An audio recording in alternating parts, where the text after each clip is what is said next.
Hearty,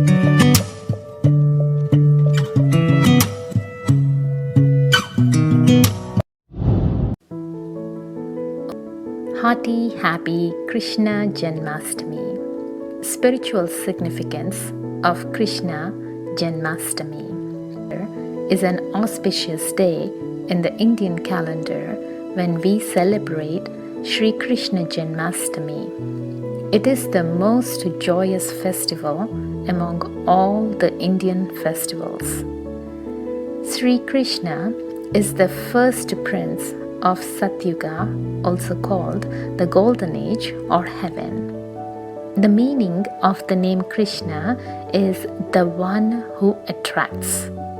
His birth itself brings waves of happiness in the whole Bharat.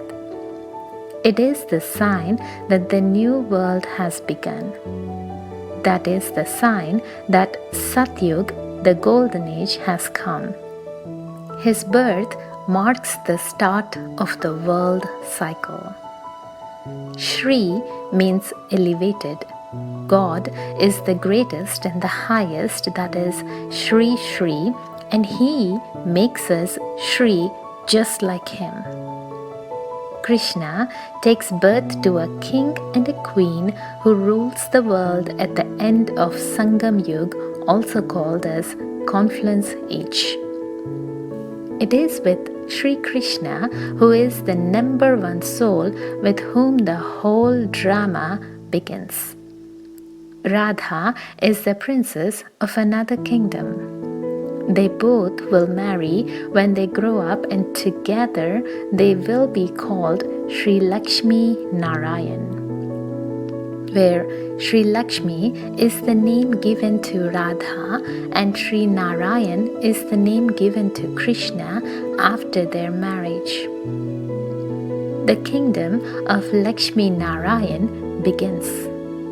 This is the highest stage of the world, remembered by us as heaven, land of perfect happiness and all prosperity. During this time, nature becomes a servant. Human beings during this time are aware of their spiritual identity and are full of powers and virtues. Sri Krishna takes birth after the destruction of the old world, Kali Yuga, through the natural calamities and nuclear war. Upon this, only one continent, that is Bharat, will be visible on the surface, and all the gold under the earth will come to the surface, and it covers the entire Indian continent, Bharat. This world transformation and birth of Krishna happens exactly 100 years after Shiv Jayanti, that is the descent of God. World transformation takes 100 years.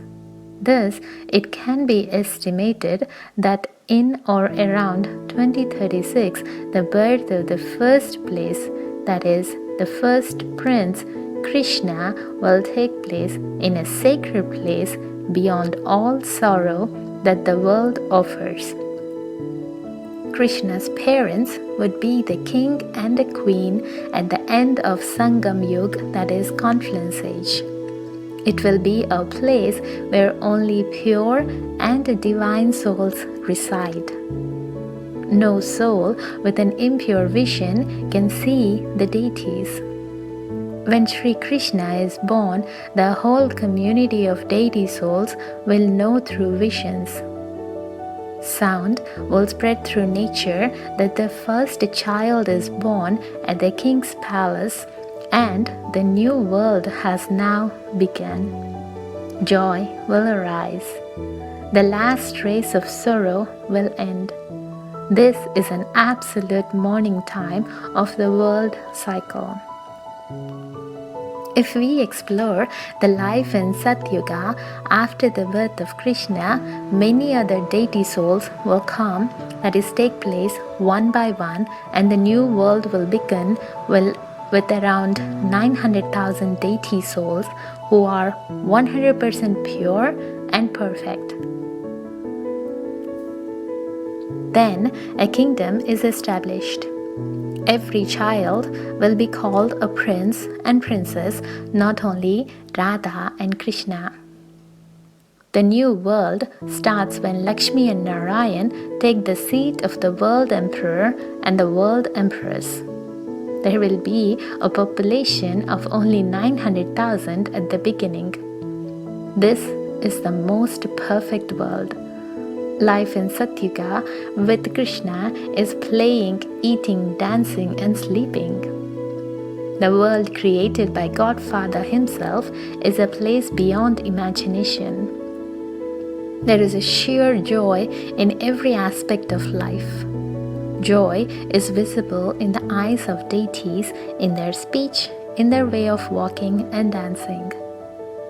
Everyone has everything that is required. All the relationships are pure and perfect. This is a world family of its highest nature.